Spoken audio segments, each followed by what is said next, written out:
Hello, Sarah Sabin, transformational leadership coach here, and I am delighted to be here today with Dan Hannigan-Daly, CEO of Sports Info Solutions.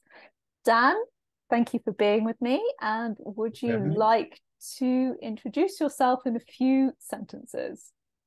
Certainly. So yeah, my name is Dan Hannigan-Daly. I'm CEO of Sports Info Solutions. I joined SIS in May of 2021, following numerous years at DraftKings within the product organization on the leadership side. Look to work with Sarah due to a lot of change going on in my life and in my career at that time. I'm very thankful for it. Thank you. So first question I always like to ask is why you felt called to do coaching, and it was about a year ago that we started working together. Yeah, so in my line of work, I have a lot of access to sports, and obviously within sports, coaching is undoubtedly the norm. And as I was going through a lot of change in my career, I have a new son, a relatively new son, as well as certainly when we started our engagement, I felt the need to have an additional lever that I could pull to help me through that transition. Someone to lean on, someone in my corner, someone to help me slow down, all things that I knew I needed and knew I probably wasn't as good at then as I am now. So it seemed like a bit of a no-brainer given the circumstances for me anyways. Yeah, and you actually make a really good point that like coaching in the sports world is just kind of the norm. But really it's the same in any area of life that you need someone in your corner with, basically.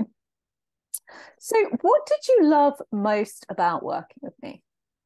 I think the biggest impact or area that I got value out of and subsequently loved was just the general sage advice that came from you. Like, you've got loads of experience and touch a lot of different individuals and seen a lot of folks probably going through similar circumstances that I was, and you enabled me to sort of slow things down, really focus on what I could control, focus on the most important things as well, especially with some of the challenges that existed in my particular situation. Like, there were numerous moments where I was confronting circumstances that I was just not used to. Like, I like to go, be around super talented, motivated individuals that are generally aligned with sort of my value proposition of how I even think about life at large. And that was not necessarily the case. And, you know, without this additional vehicle, I'll say, to really not necessarily vent, but air out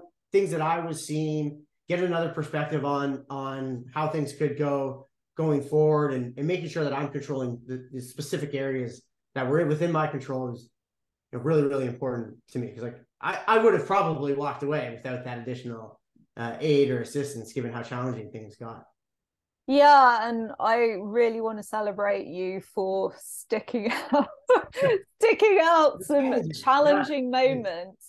But essentially, it's easy to do well when things are going well and when we're surrounded by people like us.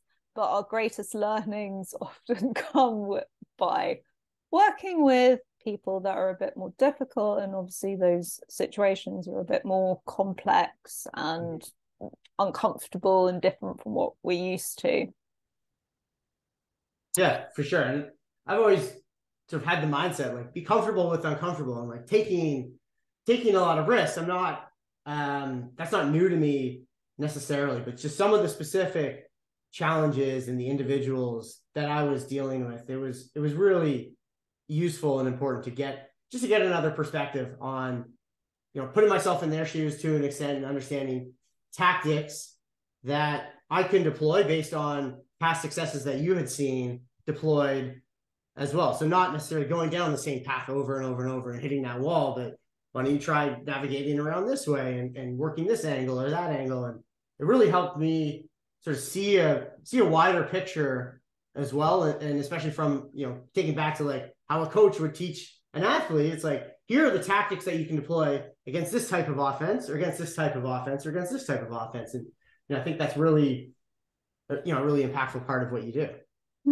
Thank you so much for that feedback. And I think, you know, the most powerful combination for working with a leader is a combination of coaching and consulting as well. Right. Because sometimes when you're going through those struggles, it can feel very lonely. And it's comforting to know that, you know, you're not alone, and, you know, other leaders in other companies go through similar struggles at certain stages within that company. So yes, as you say, it can be helpful to get that other perspective about other strategies that people at other companies have used. Yeah, super interesting. Before I left for this new role, so I took a pretty sizable jump. One of the pieces of advice that was given to me from one of the founders of the organization I left, which is a multi-billion-dollar company now, mentioned it. It's going to be a lot lonelier where you are. You don't necessarily have the same sort of support system around you that you might in different roles where you're surrounded by high performers. And so having that lever of a coach and a consultant in your corner that you can work with, massively impactful. So just reiterate. Yeah. It's no joke that they say it's lonely at the top. So for sure that is a struggle as well. So going on to some of the tangible results with you and with SIS that have happened in the last year. So yeah, as mentioned, a lot of change was undergoing, certainly when we started our relationship. It continued out through the duration as well. I mean, just being able to still be at SIS and seeing the growth that we had. And we've grown revenues by 40% year over year. And a lot of that is sort of sticking with the initial plan that we had, despite the challenges that were existing. Like, we went through an entire ownership change and change in tactic and strategy. And, you know, what I'm probably most proud about is getting through that period and now seeing the fruits of those labors going forward, where we're not just anticipating 40% growth year over year, but now it's 70% growth year over year. And we have those partnerships in place. And I was able to maintain my core team as well and keep all of the heavy performers as well. Because undoubtedly, as I was stressed and contemplating, is this the right path for me? You know, rest assured that any high performers around me were feeling sort of similarly and challenged.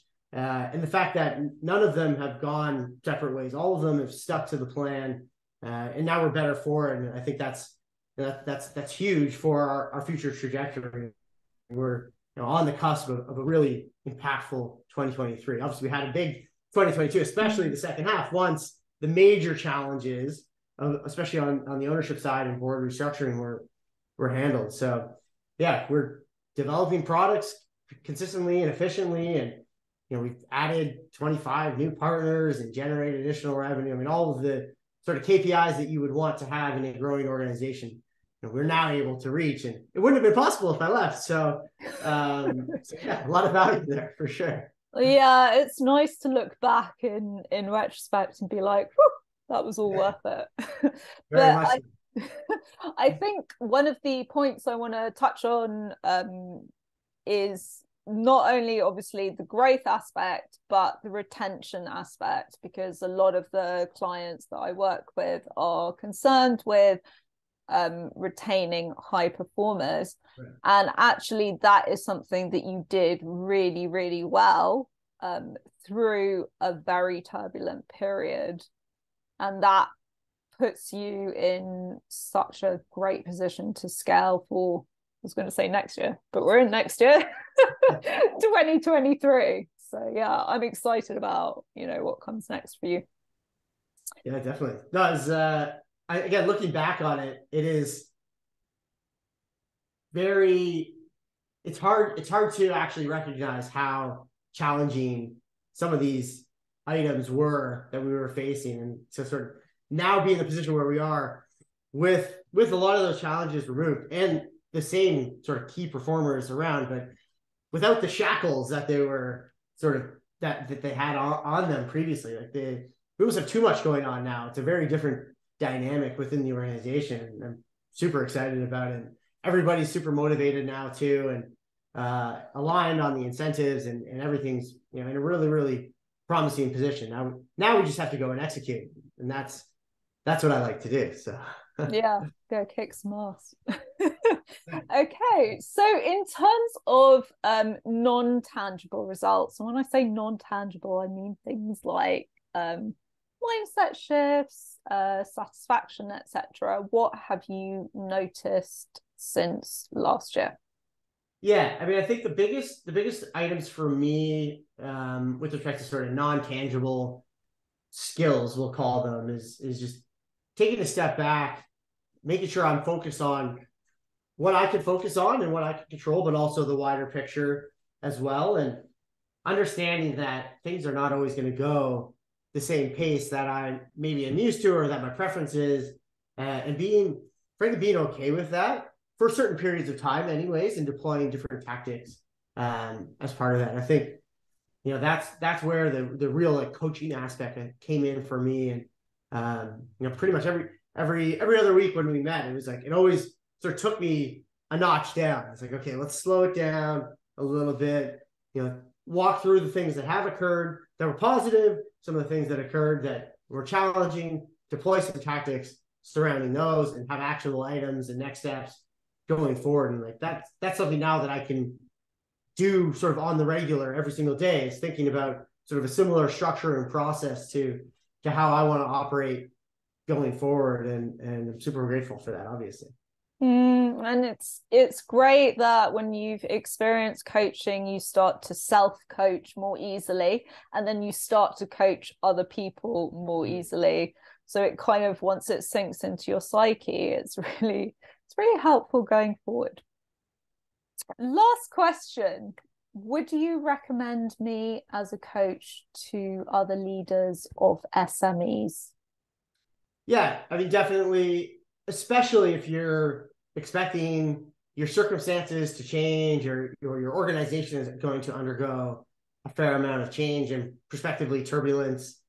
Absolute no-brainer. Again, in my circumstance, I am incredibly grateful for having that additional lever that I could pull to navigate through the circumstance. But even if you're not expecting that, I think there's always value in getting additional insight, slowing things down, having someone to lean on. That, like as you mentioned, it can get pretty lonely at the top, and so having that additional lever is pretty critical, just like you would have in any sport. Obviously, you're going to have a coach that helps you grow and deliver. So to the extent that you want to learn and grow, coaching makes sense.